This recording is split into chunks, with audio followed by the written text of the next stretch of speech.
Hello friends, કેમ છો? આઈ am sure તમે બધા જ શાનદાર, જબરજસ્ત, જિંદાબાદ હશો. ફ્રેન્ડ્સ, જો તમે પ્રથમ વખત અમારી ચેનલની મુલાકાત લઈ રહ્યા છો તો પ્લીઝ સબસ્ક્રાઇબ અવર ચેનલ. અને હા, વિડીયો જોયા બાદ જો આપને વિડીયો ગમે તો બધાને કહેજો, અને વિડીયો જોયા બાદ આપને કંઈક કચાશ જણાય તો કોમેન્ટ બોક્સમાં મને કહેજો. હું ચોક્કસ આપની વિનંતીને વાચા આપીશ. ફ્રેન્ડ્સ, આજના ટોપિકની ચર્ચા કર્યા બાદ જો આપના મનમાં કંઈ પણ પ્રશ્ન હોય, કંઈ પણ મૂંઝવણ હોય તો કોમેન્ટ બોક્સમાં મને જણાવજો. હું ચોક્કસ આપના પ્રશ્ન, આપની મૂંઝવણને દૂર કરવાનો પ્રયત્ન કરીશ. સો ફ્રેન્ડ્સ, ચાલો આજના ટોપિકની ચર્ચા શરૂ કરીએ. નમસ્કાર મિત્રો, હાલમાં જનગણનાના પ્રથમ તબક્કામાં આપણે ઘર યાદી અને મકાનોની ગણતરી માટેની કામગીરી કરવાની છે. એટલે કે અહીં આપણે પ્રથમ તબક્કામાં ઘર યાદી બ્લોક, હાઉસ લિસ્ટિંગ બ્લોકના સ્થળ સ્થિતિ દર્શાવતા લેઆઉટ એટલે કે નકશા તૈયાર કરવાના છે.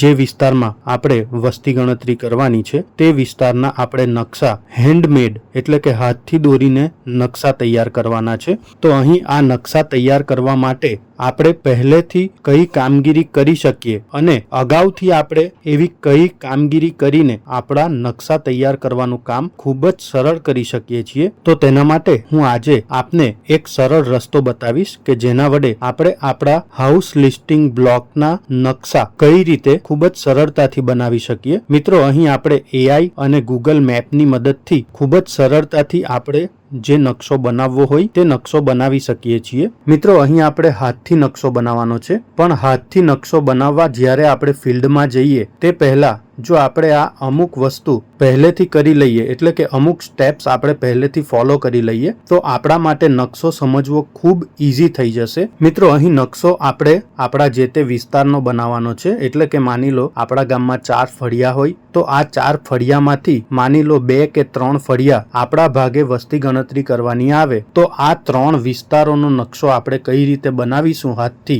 એ તો આપણે ફિલ્ડ પર જઈને જ બનાવવાનો છે. પણ ફિલ્ડ પર જઈએ તે પહેલા આપણે કાચું કામ કઈ રીતે કરી શકીએ અને કાચો નકશો પહેલેથી આપણી પાસે કઈ રીતે ઉપલબ્ધ રહે તેના માટે આજે હું તમને અમુક ટિપ્સ આપીશ. અહીં આ નકશો બનાવવા માટે સૌથી પહેલા આપણે Google મેપ ઓપન કરીશું.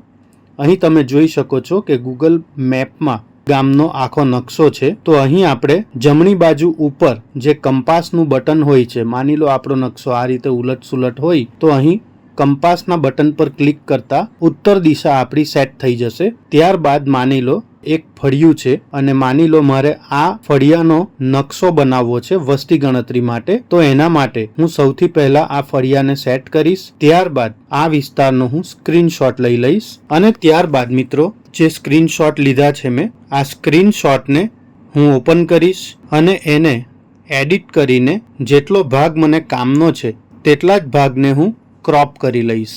માની લો આટલો ભાગ મને જરૂરી છે તો હું એને ક્રોપ કરી લઈશ અને આ ઇમેજને હું સેવ કરી લઈશ. તો અહીં તમે જોઈ શકો છો કે નકશામાં જેટલા ઘર છે જેને મારે લિસ્ટિંગ કરવાના છે, જેને મારે નંબર આપવાનો છે, એનો મેં નકશો લઈ લીધો છે.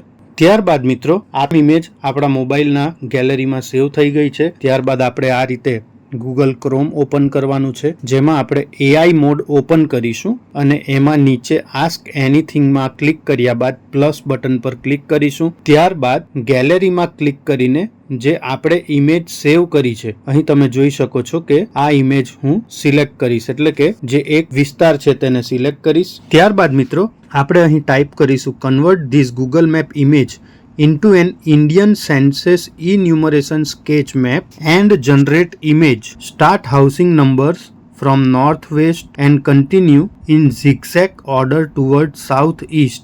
Mark all roads, lanes, landmarks, public buildings and boundaries clearly. Use simple census style hand draw layout with sequential house numbers and directional arrow. તો મિત્રો આટલો મેસેજ એટલે કે આપણે અહીં જે રીતે આપણને જનગણના માટેનો નકશો દોરવાનો છે તે માટેના તમામ ઇન્સ્ટ્રક્શન અહીં આપણે ટાઈપ કરી દીધા છે. જો આપને આ કીવર્ડ જોઈતા હોય તો હું વિડીયોના ડિસ્ક્રિપ્શન બોક્સમાં આ તમામ કીવર્ડ પેસ્ટ કરી દઈશ. આપ કોપી કરીને પેસ્ટ કરી શકો છો. ત્યારબાદ આપણે એરો બટન પર ક્લિક કરીશું. હવે તમે અહીં જોઈ શકો છો કે AI મોડ ઓટોમેટિક આપણા નકશાના સ્કેચ બનાવી રહ્યું છે.